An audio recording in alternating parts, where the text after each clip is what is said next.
students, we are studying unit solutions in which new point is introduced called as limiting reagent. Now all we know that the reactants on reaction gives product plus byproduct. It means in simple language we can call it as A plus B gives C plus D. Means A and B both are reactant, C is the product and D is the byproduct. Okay.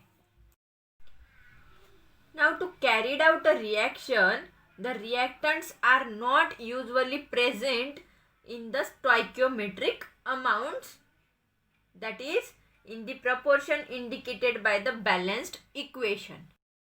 Means the formation of product having different amount than the reactant present in the reaction. In other language we can say to carry out a reaction, reactants are not usually present in the exact stoichiometric amounts, that is in the proportion indicated by the balanced equation, because the goal of any reaction is to produce the product in maximum quantity. Means how to maximize the product is the aim or goal of any reaction. A large excess of one reactant is supplied to ensure that the more expensive reactant is completely converted into the desired product. Okay. The reactant which is present in lesser amount consume after some time and subsequently no further reaction takes place. In simple language we call it as the reactant which get consumed and limits the amount of production of product form is called as limiting reagent. Means either A or B used in excess amount to give the product C. Now out of which, means either A or B, which reactant is used in the large amount to give the maximum product C. Now this can be explained by a simple example. Consider the formation of nitrogen dioxide from nitric oxide and oxygen. Now this is the simple reaction in which nitrogen dioxide is formed from the nitric oxide and oxygen. Now suppose initially we take 8 moles of nitric oxide and 7 moles of oxygen. Now to calculate which reactant is a limiting reagent, we have to calculate the number of moles of NO2 obtained. Okay. Now as per definition, the limiting reagent is that reactant which yield small amount of the product. Now starting with the 8 moles of nitric oxide, we have 8 moles of nitric oxide into 2 moles of nitrogen dioxide divided by 2 moles of nitric oxide, which gives 8 moles of nitrogen dioxide. Here 2 4s are 8. So 4 into 2 will be 8 and 8 moles of nitrogen. Here 2 moles of nitric oxide and 8 moles of nitric oxide gives 4 moles of nitric oxide and 2 moles of nitrogen dioxide. By multiplying these we get 8 moles of nitrogen dioxide. Okay. Now for the second case, starting with the 7 moles of oxygen, the number of moles of nitrogen dioxide formed is 7 moles of nitrogen into 2 mole of NO2, that is nitrogen dioxide, into 1 mole of O2. So give 7 into 2 will be 14. 14 moles of nitrogen dioxide is we can get, because 8 moles of nitric oxide results in smaller amount of the NO2, means gives only 8 mole of NO2. So no NO, that is nitric oxide, must be the limiting reagent, and O2 which is used in the excess before the reaction has started. It means that the overall reaction of formation of nitrogen dioxide from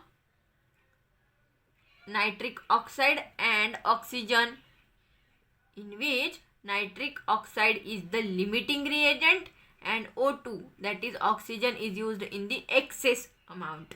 Okay.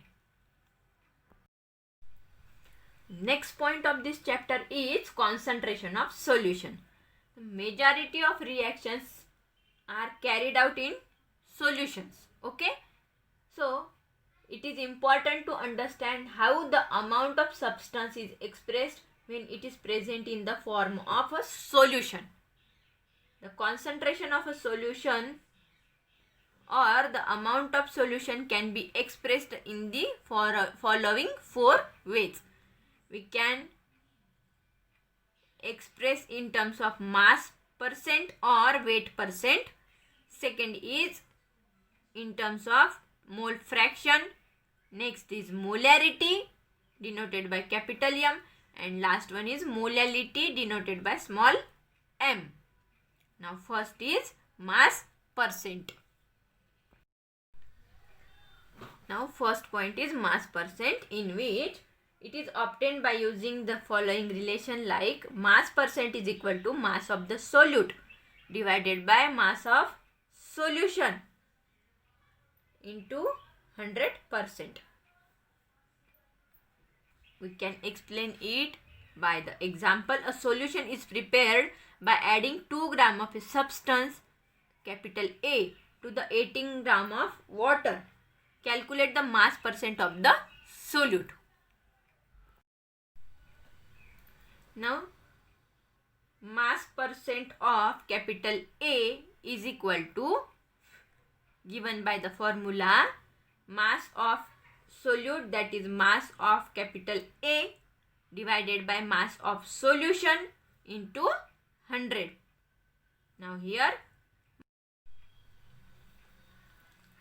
mass of capital A is 2 gram divided by mass of solution, in which 2 gram of capital A, that is solute, plus 18 gram of water into 100. So it gives 2 plus 18, that is 20 gram, and 2 divided by 20 into 100. So this will be 10, and 10 into 100 will be 10%. Okay. Now the mass percent of capital A is 10%. Second way of volume of solution is expressed is in mole fraction. Now what is meant by mole fraction? It is nothing but the ratio of number of moles of a particular component of a solution to the total number of moles of the solution. Now, if a substance A dissolves in B, then their number of moles are Na and Nb respectively. Then the mole fraction of A and B is given as mole fraction of A is equal to number of moles of capital A divided by number of moles of solution. Now mole fraction of A is number of moles of A is Na divided by Na into Nb. Okay.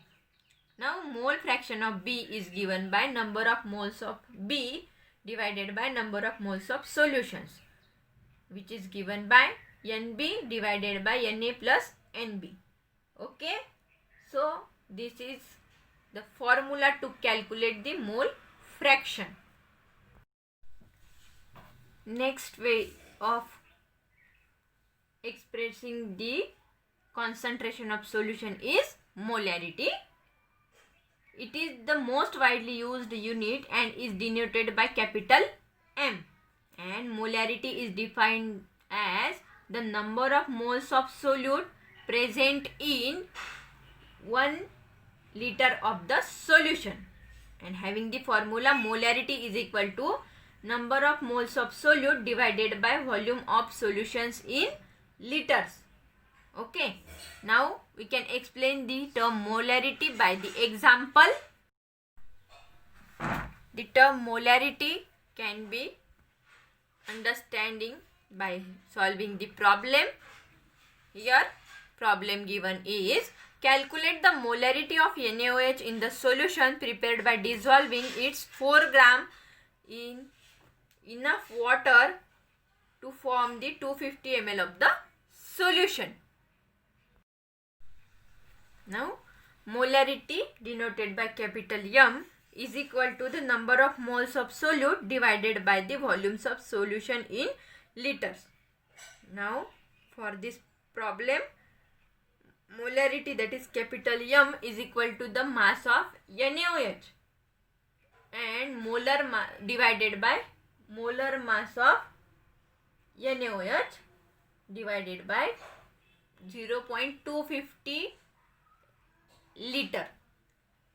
250 ml means 0.250 liter, 1/4 of a liter. Okay. Now molarity is equal to mass of NaOH is 4 gram divided by molar mass of NaOH is 40 gram, and which is whole divided by 0.250 liter. Now capital M is equal to 0.1 mole. 4 into 4 divided by 40 is 0.1 mole divided by 0.250. Now by solving this, capital M is equal to 0.4 mole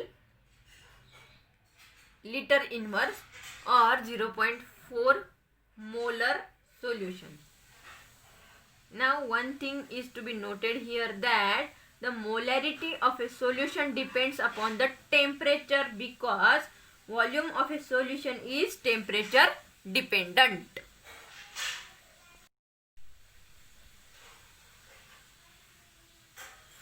Now molality. Molality is the another way to express the concentration of solution and is defined as the number of moles of solute present in 1 kg of solvent. Formula is molality is equal to number of moles of solute divided by mass of solvent in kg, means kilogram.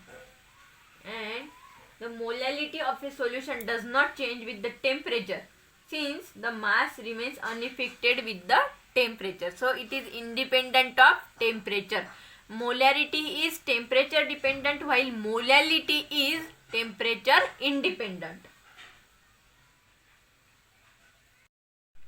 Now problem is given here. The density of 3 molar solution of NaCl is 1.25 gram liter inverse.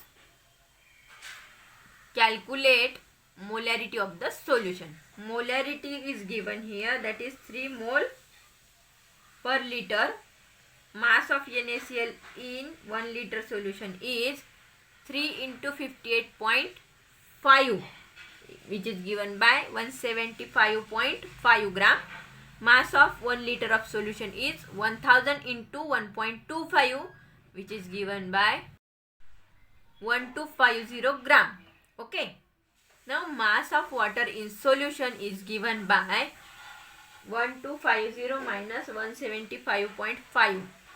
Now what will be the answer? Now what will be the answer? Answer is 1074.5. Okay.